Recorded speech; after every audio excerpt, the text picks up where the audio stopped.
Are you tired of getting scratched and lacerated all the time? Are you weary of being bitten over and over again?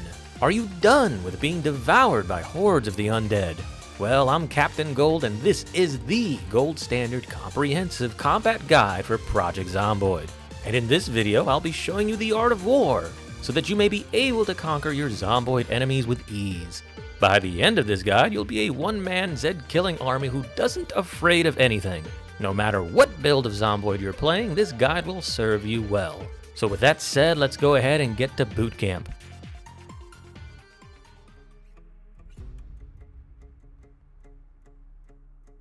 Unlike most Zomboid guides, I will be teaching you how to think strategically.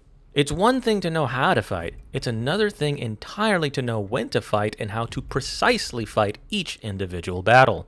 If you haven't noticed by now, Zomboid is not like your typical zombie game. You can't just run and gun your way through this sandbox experience. A little more thought is needed in order to be successful in Zomboid. So let's go ahead and cover some of the strategic assessments you'll have to make before engaging in combat with the undead. Before initiating contact with the walkers, you're gonna have to consider your own survivor's strengths and weaknesses in combat.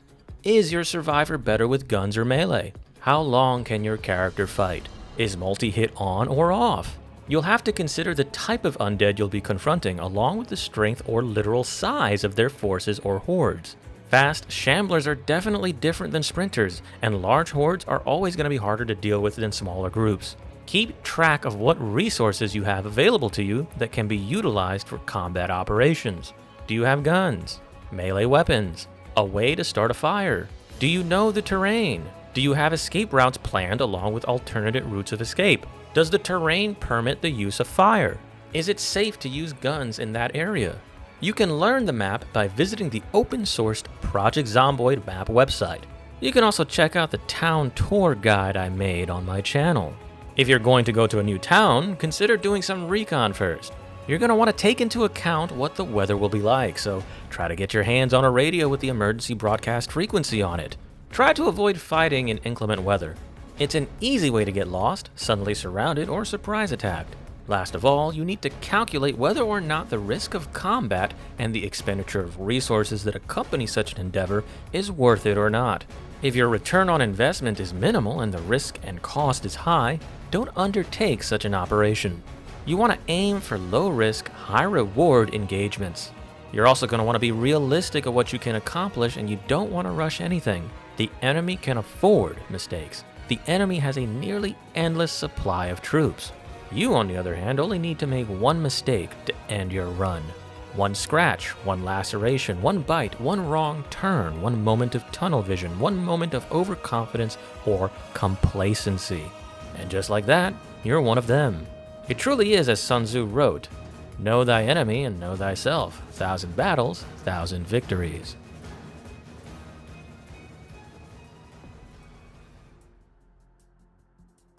In order to be prepared for war, one must be well acquainted with the tools of war itself and how to best utilize them.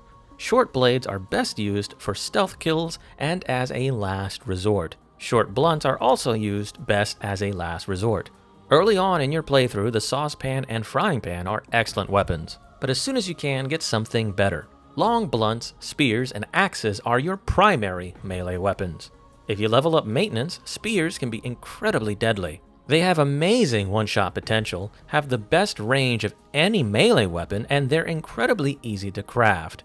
You can also use them to kill Zeds through chain-link fences and metal bar fences. You can even charge Zeds and one-shot kill them with spears. But I personally wouldn't recommend this for beginners. Hell, I wouldn't recommend it ever. But it's important to know that option does exist. If you find a pitchfork, consider keeping it. It's basically a spear with great durability. The katana and machete are easily the best melee weapons in game, but they're rare items which are difficult to find. Wait until you level up maintenance significantly before you use them. As a matter of fact, you should level up Longblade with the machete before you even consider using the katana, because the katana, unlike the machete, cannot be repaired. That said, you can combine a machete with a spear to get a seriously powerful weapon. You can also attach any knife to a spear to make it deadlier. Two-handed axes are also powerful weapons with decent durability. The fire axe is arguably the best to use for combat as it swings faster than the wood axe and pickaxe while still hitting incredibly hard. Each swing with the fire axe also consumes much less stamina than the wood axe. The crowbar and spiked baseball bat are the best for long blunts. The bat hits hard and fast while the crowbar has insane durability and as such is the most reliable weapon thus mentioned. All of these long-ranged melee weapons allow you the ability to miss a swing and then to shove a Zed off of you if you miss. The margin for error is much more forgiving with these weapons than with short blunts or short blades. No matter what justification you might rationalize in your head, the objectively verifiable truth is that these weapons are better than the short-ranged ones. The whole of human military history has been a race to develop weapons that can hit targets from a distance with little risk of a counter-strike. From throwing rocks to slings and javelins to bows and arrows and firearms. This has been the case for a very obvious reason, and so it is true in this game as well. You need to fight smarter, not harder. Setting that aside, you'll want to use blunt weaponry if you want clothing off of Zeds.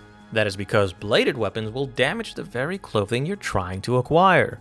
You should get into the habit of using the aiming cursor as an aid to judge distance.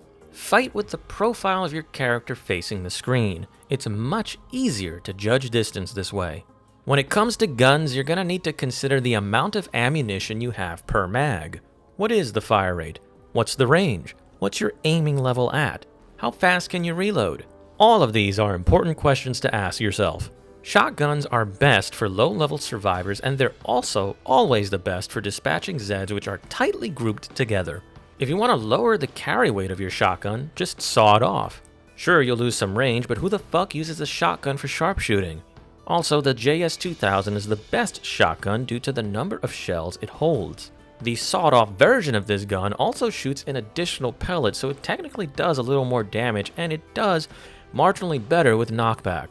Double-barrel shotguns, while seriously lacking in the ammo capacity department, do hit harder and they never jam.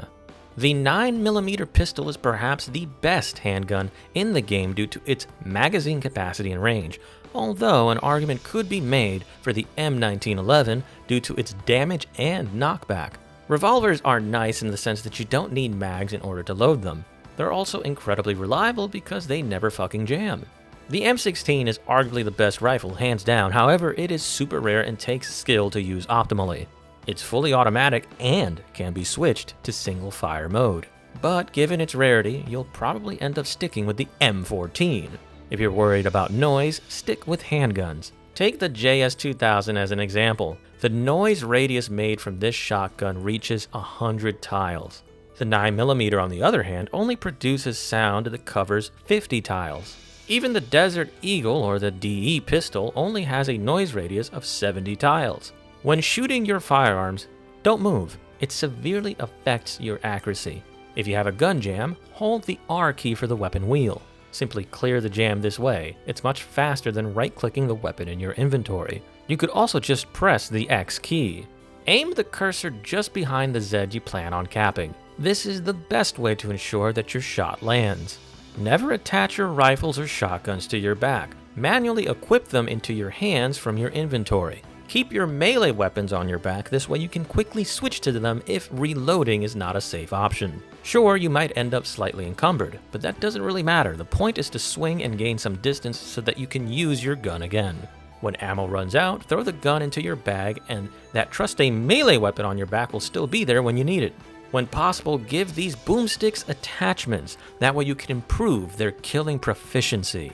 Also remember to check the condition of your weapons prior to use, regardless of whether or not they're melee or firearms. The last thing you want to happen in the middle of combat is for a weapon to break. Practice your Molotov throwing skills as well. It can be tricky if you've never done it before. In order to use a Molotov, simply equip the Molotov to your primary slot by right-clicking and equipping it. Then equip a lighter to the secondary slot. Aim and throw that bitch. Keep in mind that flaming Zeeks can burn down the buildings you want to loot. It's best to use fire on Zeds in the open far from valuable structures. If you've never used a particular melee weapon before, test swing it in the safety of your base or safe house before you use it out live in the field. Get a feel for its speed and range. If you want an easier experience, turn on weapon outlines for melee weapons. Also, if you don't want to be bored taking forever to clear hordes, just turn on multi-hit. It also makes life slightly easier. Never try to level up shooting near your base or near any of your safe houses. Ammunition is precious, so use it sparingly. If you don't have a shotgun but you want to level up aiming, simply push a Z on the ground and execute them. You'll literally never miss, and this will ensure you gain aiming XP for every bullet fired.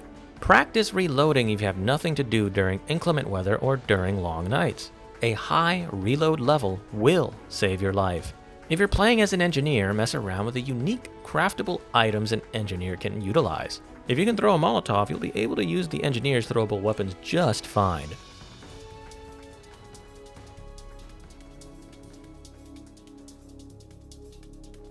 So now you know how to think before fighting, and now you're familiar with the tools of war. Here's how to actually approach fighting the undead when you confront them. I've developed a concept known as the engagement pyramid. Simply follow the pyramid from bottom to top, and you'll come to master the art of combat in Project Zomboid.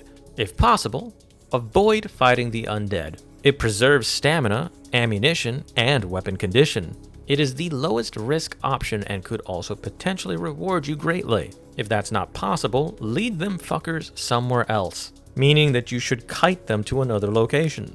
This is also low risk and potentially high reward. Only fight as a last resort and learn when to retreat when needed. In single player or co-op, loot isn't gonna go anywhere.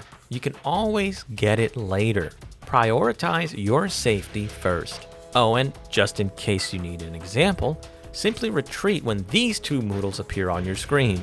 Just being moderately exerted reduces melee damage by 50%, decreases melee speed by 7%, and it also makes you more likely to trip, while also slowing down your movement speed.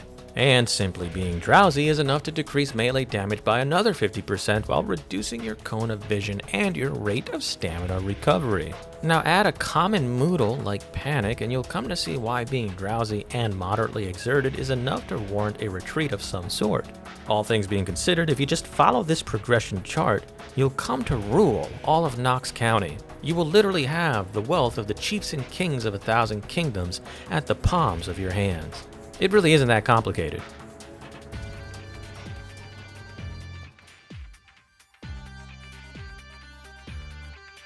You now know how to prepare for combat, how to use your weapons, and how to properly approach fighting. Now it's time to learn some tactics. Stand on downed Zeds so they can't get up. This makes combat easier. Stomp the heads of downed Zeds to preserve weapon durability. Just remember that this reduces the condition of your shoes or boots. Stay mobile and do not move forward when Zeds are lunging. Use fences or windows to trip the undead. You can insta-kill these fucks when they're downed. Keep track of your surroundings in order to prevent a sneak attack. Use cars, trees, fences, and other obstacles to break groups apart. Peel Zeds off from groups to whittle down their numbers. You can do this by whispering. To whisper, enter sneak mode and press the yell key. Speaking of the yell key, switch that shit from Q to whatever else you prefer. When going around corners, you're going to want to take a wide-angled approach. Pay attention to sound cues. Knock on doors before entering. Zeds on the other side will answer the call. When opening, immediately take a swing. If you're depressed, switching weapons will be slower. Try to avoid fighting while sad. Panic severely reduces melee damage and speed while also reducing firearm accuracy. Keep some beta blockers on you to reduce or eliminate panic. Being sleepy also severely nerfs you, so keep some tea bags with you or some coffee and vitamins. Don't be an idiot, and pop these when you want to loot. Consume these items when you're neck deep in shit creek with your mouth wide open. Pace yourself as physical exhaustion also nerfs you. Being encumbered will slow you down and further exhaust you, so you're going to want to try to avoid it during melee combat. Save jogging and sprinting for bad situations when you're dealing with shamblers. You can always just outwalk them. Wear thick clothing or bulletproof armor for protection. Just keep in mind that heavy clothes can slow you down, make you sweat, and exhaust you. Leather patches can be sewn onto your clothing for further protection. You can use campfires when Molotovs are not available. Simply lure the undead over them and watch them burn. Keep in mind you have to be in the area for the fire to kill all the Zeds. Line up the undead and cut them down when using melee weapons. Get them in a tightly packed group when using a shotgun. If you're going to use cars to kill walkers, avoid damaging the hood. car horns, and sirens are also great ways to lure Zeds away from an area. Keep in mind that sneaking exerts more energy and slows down your movement. When fighting, exit your sneaking stance. Anyways, that concludes this gold standard guide to Zomboid combat. If you like this sort of content, please like, share, and subscribe to my channel. Also, don't forget to smash that notification icon so that you can be notified when I publish a new video. And please leave a comment as well, especially if you have any combat tips or tricks. This specific guide was also chosen by you, the viewer, via this community poll. That's right, I do listen to your feedback. Anyways, I'm Captain Gold, and I hope to see you in my next video.